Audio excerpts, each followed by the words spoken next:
Well, good morning, you beautiful souls. Good morning. A Southern Baptist last week, the weather was kind of bad. And so he went to that's the best you can do, that's all right. Mm-hmm. Anyway. He said put a minister in a, I got my mic on. Put a minister in a house blessing the house. No, sweetheart, okay, that's all right. I'll tell you what it was. I said blessing a horse. No. Anyway, listen what happened. A Southern Baptist last week when it was bad weather decided to go skip church and go to the horse track. And so he was betting on all these horses and he was losing his pants. He didn't win a race won. And then there's only about 4 races left and he looked down at the track trying to figure out who to bet on next if he was going to just leave and go back to church because something was wrong. And so he noticed a Catholic priest, though, blessing a horse. And he looked at that horse on the book, and he saw, that's a long shot. Why in the heck would he be blessing that horse? So he said, well, I've been losing. I can't lose anymore. So he put a couple bucks on that horse, and sure enough, that horse won. And he said, well, I can't believe that. And so he went and got his winnings, and then there's about 3 races left, and he saw that priest down there blessing another horse. He said, wow, well, I'm going to put a couple bucks on this one too. Maybe it's going to work because it's a long shot too. And so, sure enough, that long shot won that race too. And he had a few bucks, and so he did it on the second to the last race, the same thing. And that horse, he ended up putting a little bit more money on it. That horse won again. And then for the final race, he's picking up his spirits, and he was almost back to even. And he saw that priest go up and bless that horse on the head, on the shoulders and on the feet, all over. Bless that horse like you wouldn't believe. And so he said, oh, well, this is working. I'm going to go put all my money on this. And so he put all his money on it. And that horse, halfway through the race, dropped dead on the track. And so he was so mad he lost all his money. And he saw that priest after when he was leaving. He said, excuse me, Father, I saw that you were blessing those horses and that they were winning. And then on that last one, I put all my money on it and it lost. And the priest just shook his head and he said, you Protestants don't know the difference between a blessing and last rites.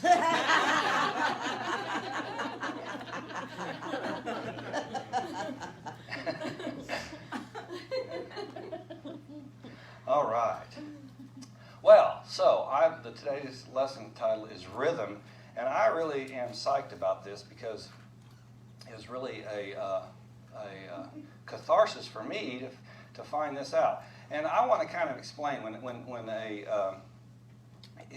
an epiphany happens to you, when you realize something as the truth, as something from heaven, and it really makes you feel good and everything, just remember that was in you to begin with. Okay? It's not it may be new to you, but really it's renewed to you. It's not really new to you, it's renewed to you. So we've known all those things, but sometimes we remember them, and we just get excited about them. And this lesson was one for me because I was really kind of surprised. I wrote this actually probably a week early than I usually do, and because it just came to me, and it was sometimes that happens. So you write it down, or at least you try to. I'm not very good at writing it down, but I'm getting better. So it's about the rhythm of life, and the rhythm of life is in each of us, and it is life itself.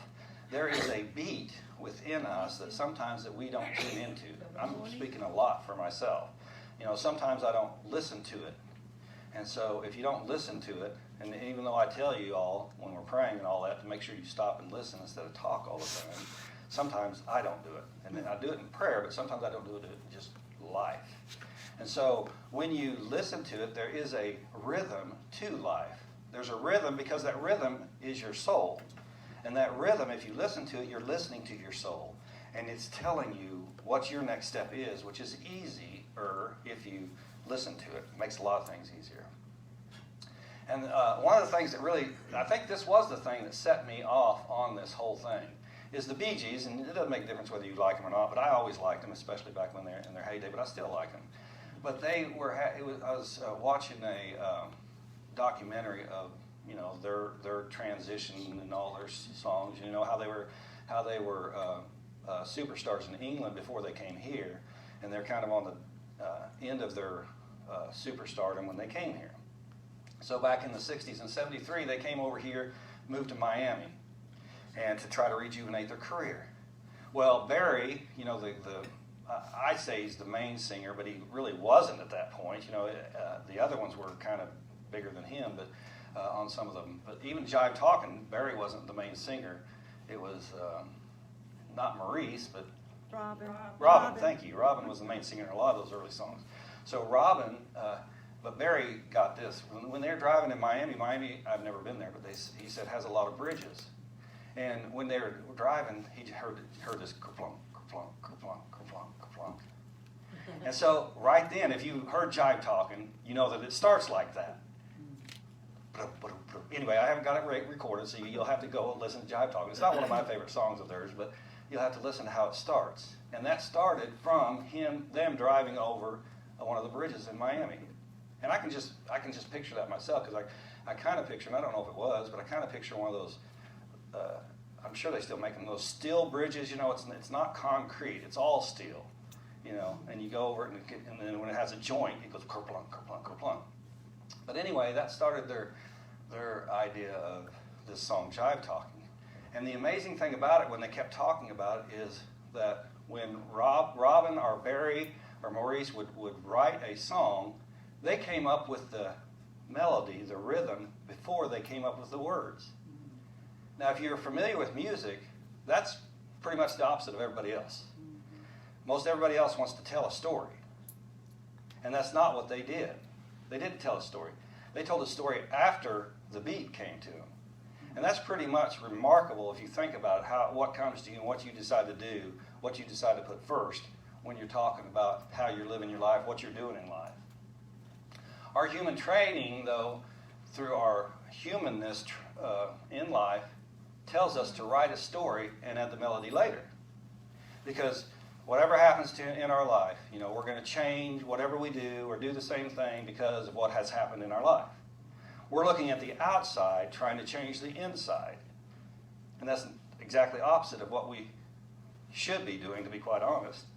I don't like to should you, but I'm telling you that's what we should not be doing, is changing things because of the outside stuff. We can change our life or keep going in our life because of what's inside of us. And that will bring us closer to God, that will bring us closer to our spirituality, and that will bring us everything, all the goodness that God has for us. We in the Unity, we say Jesus is our way shower. It's not shower, way shower. And although it's easy, it's spelled the same way, but we say Jesus is our way shower because that's what is that's the best written about person in history that exhibited what I'm talking about. You never see Jesus going around saying, well, like a lot of us at church have to do sometimes, well, we need money for this project. He knew it was going to come. He didn't see, he's just going to do what he's guided to do, and everything else will take care of its place. It's kind of like Victor. It really is. We're not telling Victor to change or anything, or anybody to change. We're just saying, hey, you know what, hang around with me for a little bit. You might like what's going on in my life, and if you do, then, hey, this is what happens. I am just following my inner guidance, not making whatever somebody said out there that's against me or whatever be part of my knowingness, because that's their deal, not mine. Not paying attention to, you can watch it, but not paying attention to the news and taking it to heart and saying, well, look at the world we live in. Oh, my goodness. The world we live in. And we can change anything about it if we choose. So anyway, that was really interesting to me how they did that. Quite unusual in music. One cannot tell the story truthfully, though, without rhythm. So sometimes we take that story that we've made up about our life, and I'm sure everybody in here knows somebody that has at some point told their same story for years. Well, my husband left me because of whatever. When did that happen? 30 years ago. Wait, what? What's true? And, we have to get over that. That is something that has nothing to do with you today. It may have been something that happened in the past, and that's okay. And I'm not saying that you enjoyed it. I'm not trying to make you look back at it and say, oh, that was fun. I'm not saying that. I'm saying that you have an inner guidance in you that is fun, and that if you choose to follow it instead of the outer circumstances that you're in, this church, as far as this church is concerned, this isn't where we're going to stay. But I want to bless this place as long as we are here. I want this one being full all the time, being like Unity churches that I attended before and were part of before, having people standing up, listening to the message that the truth of them is going to guide them to something bigger and better in their life. And it's whatever you say is bigger or better. But God will provide anything you want. Not because He's your sugar daddy, but because you are following your spirit. The Spirit was within you. Now that doesn't mean like, well, Warren, so if I pray every week, then I can go out and rob somebody and I got my money that I was praying about. No, that's not what I'm saying. That's not the guidance you receive from God, first of all, is it? If God's guidance is always going to be what? Good. And if God's guidance is good for you, what's it going to be for others? Good. So if it's all good, the guidance and the when we listen and understand it, if it's all good, then it's going to be good for everybody. And see, that's what really, when we think about it, that's what happens in our life right now. You see the Democrats and the Republicans. Well, the Democrats want to give to these freeloaders. Well, the Republicans want to give to the rich. Well, but if we're all God's people, everybody should be in that giving and receiving mode. And we have to get along. We have to get along with each other. When we start looking at somebody and thinking that they have more than us, what's going to happen? They're going to have more than you forever, as long as you have that thought. They're always going to have more than you, because you have that thought in your mind. And you're living that way. My dad used to say something, and he wasn't the greatest about going to church, but he used to say, because he liked cars, he would say, I wish I had that one and they had a better one. And at least that was a little bit, You heard it before, Jim? Have you heard that saying? I wish I had that and they had a better one. But one cannot tell the true story of themselves without getting rid of the story they've made up about themselves. And there's a God song that's what it is. It's singing in our own soul, each one of our souls, that is playing all the time, that gives you this rhythm of what you are to be. And what you are to be is a light on a hill, right? I mean, we've been told that in the Bible. Now, I don't want to beat you up with the Bible, but I'm going to have a Bible verse in a minute, so get ready. Get ready. Don't have a shock value with me. I'm going to have a Bible verse in a minute. We're going to talk about it. Because some people take the Bible verses and whatever experience they have had, their story with the Bible, and take it and say, oh, well, my God, I was beat up with the Bible. Anything from it is off limits for me. Or, the Bible's so beautiful. And it's both, really. I mean, if you want to know, it can be both in your life. But if you look at it and you say, in that book especially, but if any piece of literature, any song that you hear, and look at it and say, I'm going to find what God wants me to find in this. In other words, what I'm going to find? I'm going to find good in this, whatever it is. Right? If you go in with that attitude, which is your guidance from God, then what are you going to find? Good. You're going to find good. And it's not hard. It may take practice, but you've had practice in telling your story for a long time, if you're doing that. Okay? And you know what? I'm not trying to hurt feelings, but anybody who tells their story for a long time, the people that have heard it before are getting kind of tired of it. Okay? They're getting kind of tired of it. They may love you, which they probably do, but they're getting kind of tired of it. So God's song is playing within you, and let me go to the next slide because I just wanted to remember something. Allowing the God song in our soul, though, which is already there, to play is a way to experience life from a spiritual perspective. And I have to admit that I'm blessed. I know that. And being raised in unity, it's a different perspective than other people may have. And so, if you were raised in a more of a fundamentalist church that told you have to do this or you're going to go to hell, then that's your story, and that's what's happened to you, but you don't have to believe that anymore. Because in unity, if you fully understand it, and I don't want to scare any new people away, we were not born in sin. God created you. God doesn't make mistakes. You were born in an original blessing. Absolutely. That's a huge difference. Yeah.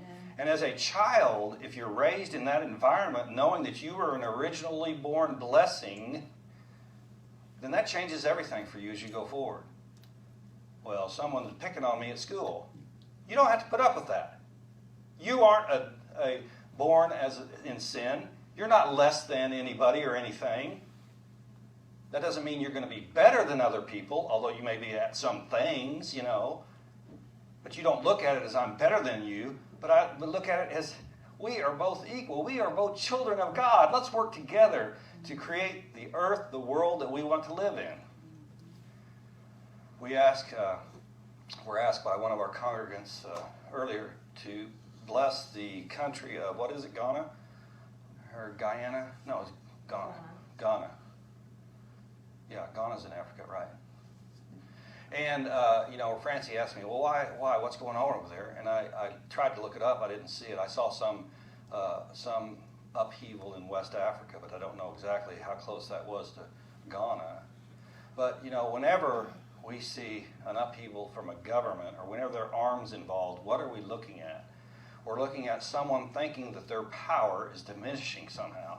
This thing in Ukraine with Putin, all those 100,000 troops on the border, what are we going to do as far as respond? What is that? That's somebody thinking that I don't have control over people and I'm losing it. But you don't have to have control over anything or anybody except what? You. And once you control that, you really control the world. Why is that, Warren? Well, how can you control the world if I control myself? Because you don't have to partake in those other things that those people do. Many times I've talked about, because I've read about people who, and this is a long time ago, I know, but who were in concentration camps, and the people that came out and just were devastated and were, because they were beaten and all this, and they were just didn't live a very good life after that. And that's probably, as far as a human only, that's probably the experience that most people would have. But others have come from a concentration, same beatings and same everything, and flourished in life afterwards. What was the difference? It was the same treatment for both of them. The difference was how they ended up to look at it, right? You could look at it, well, I'm still dealing with this trauma all my life, or thank God I am past that. Thank God that is over. I am going forward. The rest of life is going to be easy for me. I never have understood why some people, and I'm not saying naming anybody because I'm not thinking of any one person or any people, but for a long time some people in the world have something against a group of people. Well, they're Jewish, they're Palestinian, they're white, they're black, they're whatever. What in the heck are you talking about? Have you met any one of those? Not one of those people, but have you met that? I would ask those people, have you met one of those people?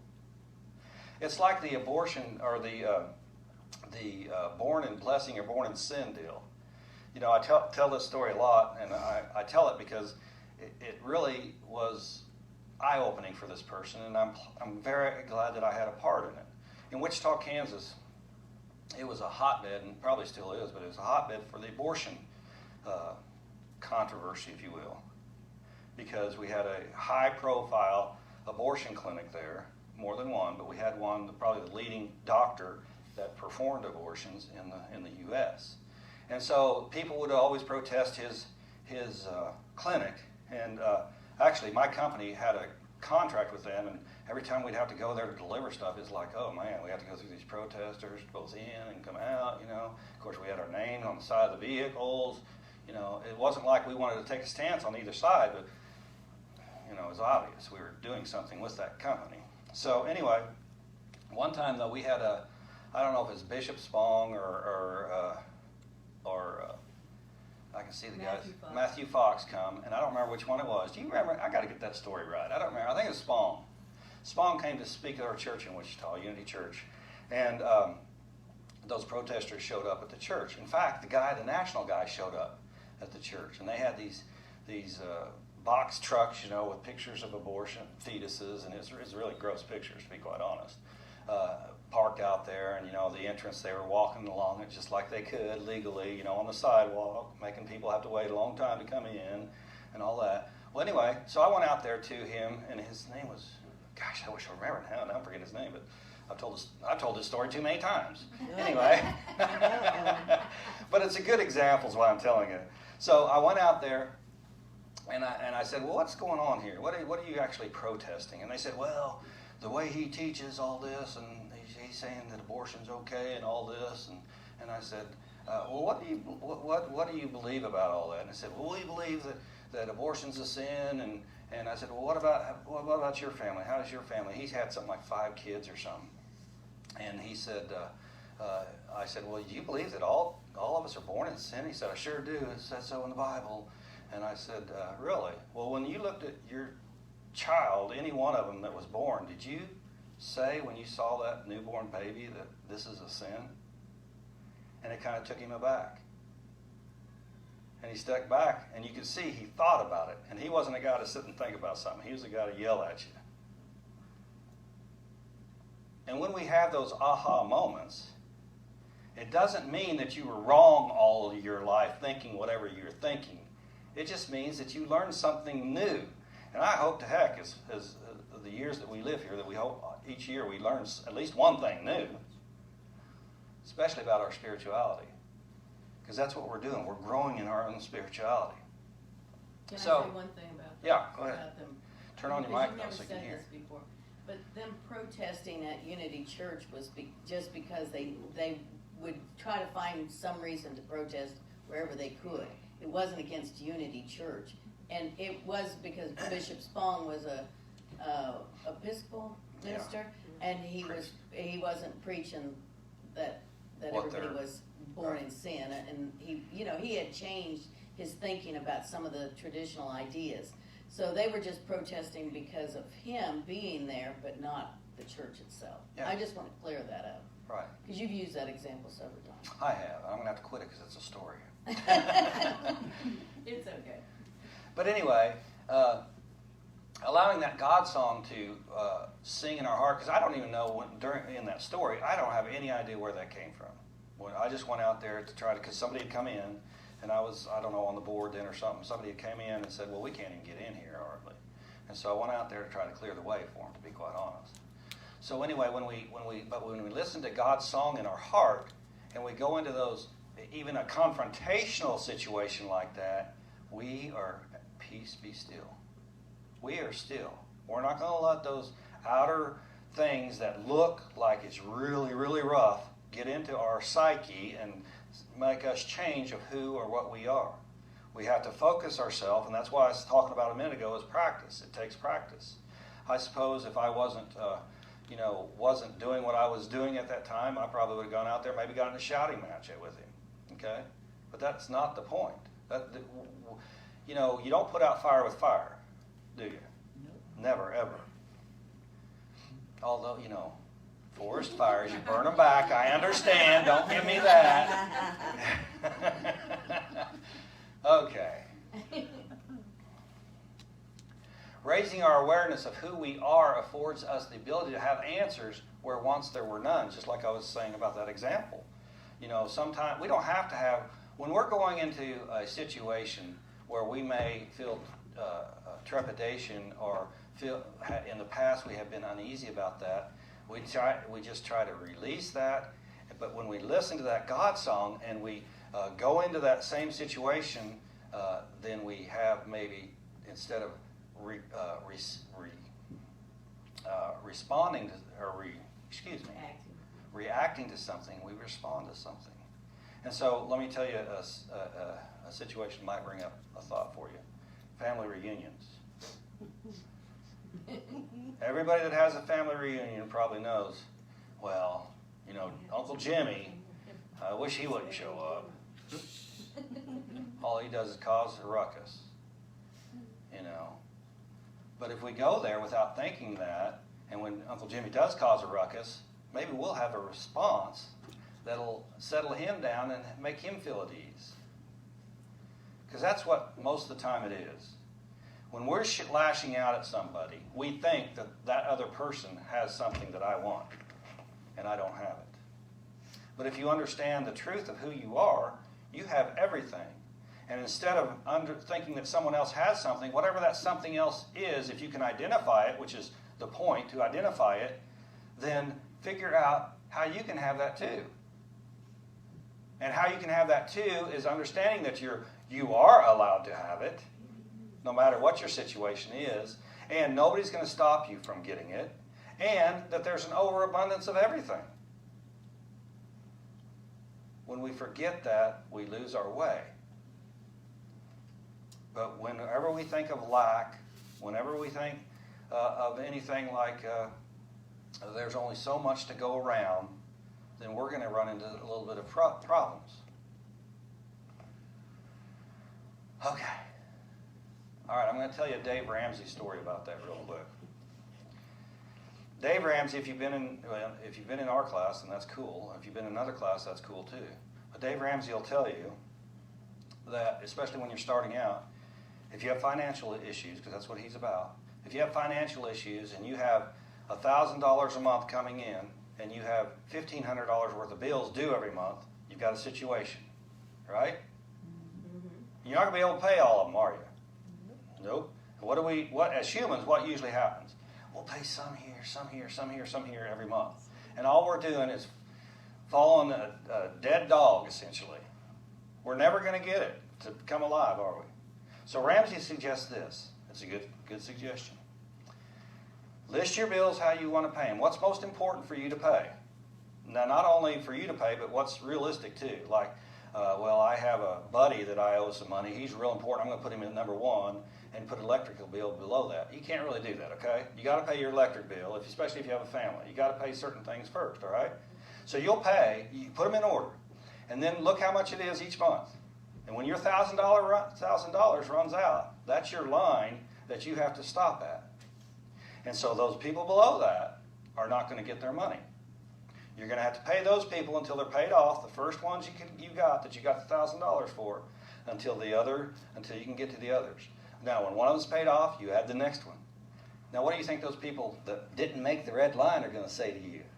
Oh, you got to give me my money right now, right? They're going to say that. And if anybody's had that kind of call, I have, regrettably. It's no fun, is it? A creditor calls you and says, well, we're going to sue you. We're going to take you to court. The FBI is going to be on your steps here in 2 minutes. Right? They threaten you with anything, won't they? Even though that's illegal. Well, see, good for you haven't had that call. It's been many years for me. Well, good for you. And see, that's another thing. I'm glad you said that, actually.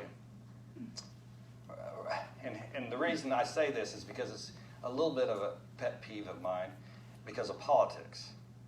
People that have been elected that have never experienced certain things, they really don't know what it's like. I mean, they can try to learn if they want to, but they don't usually even try to learn. But if they've never experienced that, then how do you expect them to help people that are in that experience? They really can't. And so we have to be careful about who and what we do. But anyway, let me finish my example. So he says, these people are not going to be happy with you. And then Ramsey will say, well, add the next one. When you pay one of these off, add the next one. And then he'll keep going to the list. And then he'll end up getting everybody paid, right? But, those people aren't going to be happy. But you got to be honest with yourself, right? And that's a start. Really, that's a spiritual practice. And what I love about Dave Ramsey is once you get all this stuff done, first of all, anybody who has had debt understands what a burden that can be on your human psyche. Ooh, man, it can be a big burden. And so when you lift that burden from yourself, you can get away from saying that you're less than a lot easier than you can say that when you're under a lot of debt or anything, whatever the situation is, even the story that you have. So the point of the story is that when you get all this, you have this ability to get out of anything that you deem as negative or lack or anything. You have the ability within you to do that. And the reason I like Dave Ramsey is because he has this saying. He says, because he's very much wants people to go to church and be spiritually understanding and involved. And he says, the main reason to do this is not so you can give at church, because that even sometimes he cuts down at first.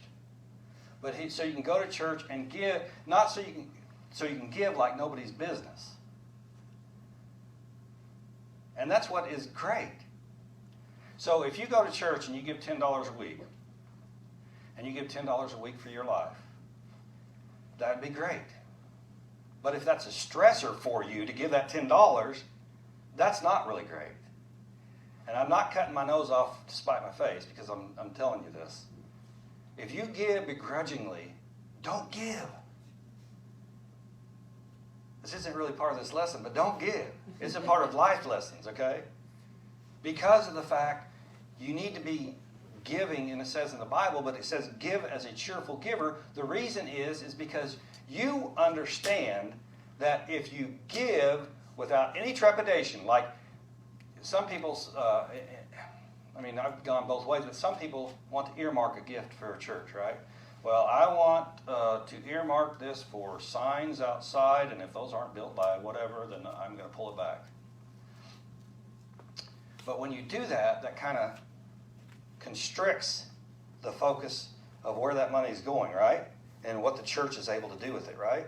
But when you open it up and you say, I'm giving for the love of giving because I've been instructed to give, and that I know that this church is going to be the best awakening for people to live in a world that I want to live in. So if you do it that way, then that money can go other places. And like Dave Ramsey, if it goes other places and we have to wait a year to get those signs out, even though we all want them, then it's still going to happen. But it happened in a way that other people were helped along the way. You follow me? Mm-hmm. We had that happen at Unity Village, actually. And I was kind of on the other side of the fence. Anyway. So we have to listen to those things that we want to give. And back to my $10, I'm sorry. Got sidetracked. If you give $10 a week the rest of your life, that's fine, but don't give it begrudgingly. But if you have to cut out that $10 for 4 months and get yourself out of debt, me, personally, I'd say do that, please. The church will make it. But then once you're done with that, 4 months, whatever it is, 2 years, whatever it takes, once you're done with that, you better be giving $200 a month. You know what I'm saying? I'm not being mean. Who got you there? Not me, but the Christ within you, which you learned about by coming to some people that were telling you that you're not better, you're not worse than anybody, but you deserve all the good in life. Don't miss out. Immortal. Now, when you listen to this lesson, what it kind of brings up for me is the idea that we are all, and I know that some people think I'm crazy on this, but which is up to you, is on the regeneration idea of Fillmore. But this is what he says about immortal. Not subject to death, that which has everlasting existence, incorruptible. So, what is your soul? What is your spirit? Isn't it immortal? Yes. And if we're going to listen to that, if that's going to be our guide, if that's our song of life, if that's our God song, then why can't we incorporate that more than just in our personal finance, more than just in our personal relationships, but in the cells of our body?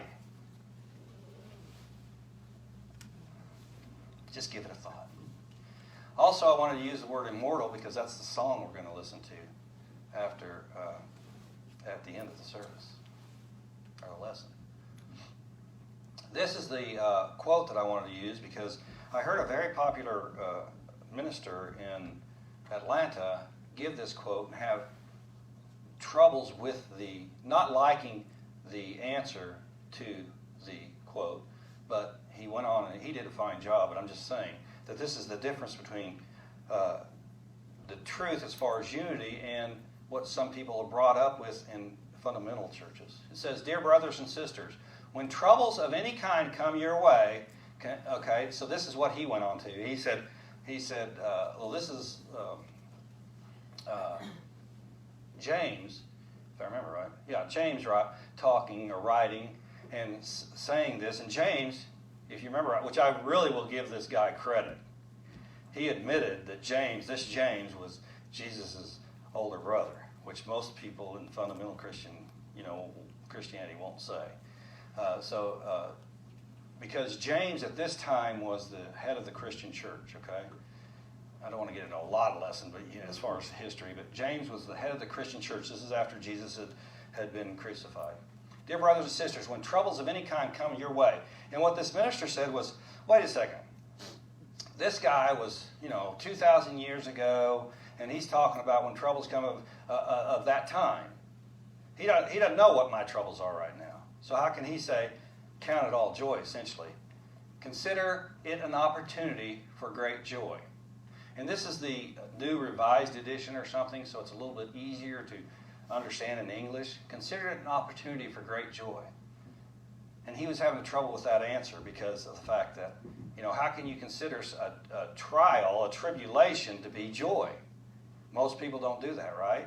Doesn't mean but we can, and here's why. We don't look at it as joy necessarily going through it, but we look at it and say, okay, what is for me in this experience? What is for me in this experience? So he says, for you know that when your faith is tested, and that's another thing that, unity people don't like, well, God is testing you.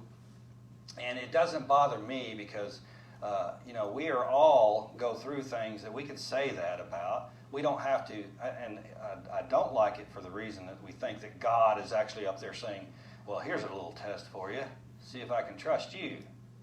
Right? God isn't doing that. We're not fully aware of our God song at this point, is what happens. And so for when your faith is tested, your endurance has a chance to grow. So you have the opportunity to understand more about your faith and more about when this happens, what am I going to do? How am I going to respond to it? How am I going to be there and be in it? Like, how was I going to go talk to that guy, the abortion guy? How am I going to live my life after a concentration camp? How does the world look in my eyes? No matter what the news says, how does the world look in my eyes? So let it grow. For when your endurance is fully developed, you will be perfect and complete, needing nothing. And James is talking about the human existence. James already knows that right now, you are perfect and complete, needing nothing. But when as our human experiences happen, we look at things and say, woe is me. This is something that we have to remember. That, maybe we do need to sit aside for a minute and know that we are getting tested. Maybe whatever the words you want to use that will help you get by, to understand that you are whole and perfect in every way right now.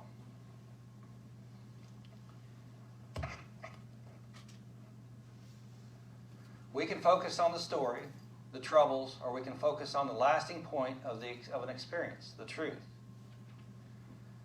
I'm sure that everybody in here could say something that they've been through that they really didn't enjoy, but hopefully we've advanced to the understanding of what we learned from that experience.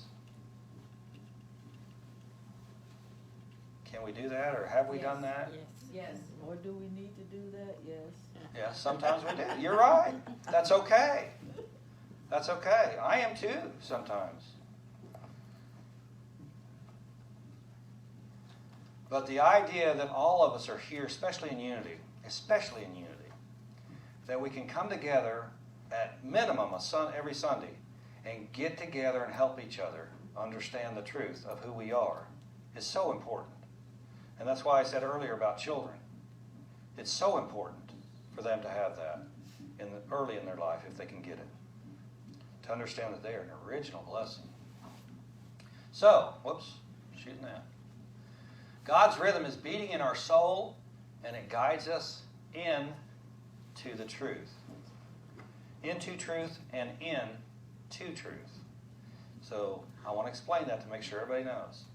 It guides us into truth if we listen to God's rhythm, the song in our heart or in our soul, and it guides us into truth. That's where it is. It isn't out there. The truth you're seeking for all of life's questions is in here. Someone called me the other day and said, and it was kind of a casual conversation, and so I was kind of surprised it kind of blurted out that way. He said, well, the doctor told me I had this back problem, and we're talking about surgery and everything, and I said, well, just be careful, because, the back is very sensitive. Be careful if you're going to go into surgery if you choose that option. And so they're looking into it, and they said, well, this is something, they told me that this is something that's going to continue to get worse in my life. And for whatever reason, I said, well, that's the diagnosis that you were given, but that's not the truth of you. Being prepared and allowing someone else to grow from, now, has that stuck in that person? I don't know yet. I hope so. But like our prayers, like we said earlier, when we pray with you, we're praying to awake the spirit within you. We're not saying that you're bad, that you haven't awoken that part. We're not saying that at all. We're seeing you perfect and whole, just like you are right now, in God's eyes. And so, if we listen to that, we'll find ourselves, that guidance leading us into the truth. Your truth is not your story. It's not. I've grown since that abortion protest guy. Mm-hmm. And I hope to continue to grow. I can. There's nothing preventing me from growing except me. So I continue to grow. And one of the growths that we're going to have is building that new campus. That's not only... Okay, I want to take that back because I don't want you to misunderstand what I'm saying. One of the growths of going forward as a church is growing in consciousness so we'll outpicture in manifestation, in life. And so when I said that just a minute ago, I backed up because when we build that new campus, we have already grown, I think, to the point where our consciousness can handle it. And that's not a knock on anything or anybody, but we weren't there until now. Now, when you read your tax letter, and Reverend Francie was trying to let me have an out when she read it, I have put in there that we're going to ground break by the end of next month. And Reverend Francie said, let's put maybe. And I appreciate her looking out for me. We are hoping to. Yeah. I appreciate that. But we're going to break ground by next month. I already know. But I'm cheating because I got inside information. Okay? You don't know for sure. I know for sure that we're going to get the permit here this week. I do know that. You don't so, know for sure. I do know. Absolutely. I am absolutely. I claim it every single day. Yeah, I do know because I already changed. Listen, here's another reason I know is I went out there this week and put the wrong way and the one way sign up in the median. So like I'm required to by the state. So that means we're going to have traffic in that campus, aren't we? There you go. All right. Only going the right way though. Yeah. Well, you got to go one way, sweetheart. No, that's a good thing. Yeah, it is a good thing. So, all right. Well, I hope y'all, I know that y'all understand, and we're going to grow together, continue to grow together, and that is going to be so wonderful when we're out there, I think. I've, Francie and I, Reverend Francie and I, and have talked to the board about it every once in a while, not very often anymore, because I don't think it's the right thing to do. But we've talked about, just selling that, getting oodles of money, and doing whatever we can do after that. But, we've prayed on that property, and we know that property, it's a big piece of property in essentially the middle of town. Mm-hmm. You're not going to get that again. Mm-hmm. Very unlikely. But we're going to go out there and we're going to make it wonderful for all of us. I can see that being just another village similar to the southeast of the United States. Amen. So if you accept this blessing created especially for you, please join me in saying Amen. Amen. All right. Now, this song is Immortal, right, is what I said? Yeah, it's called Immortal.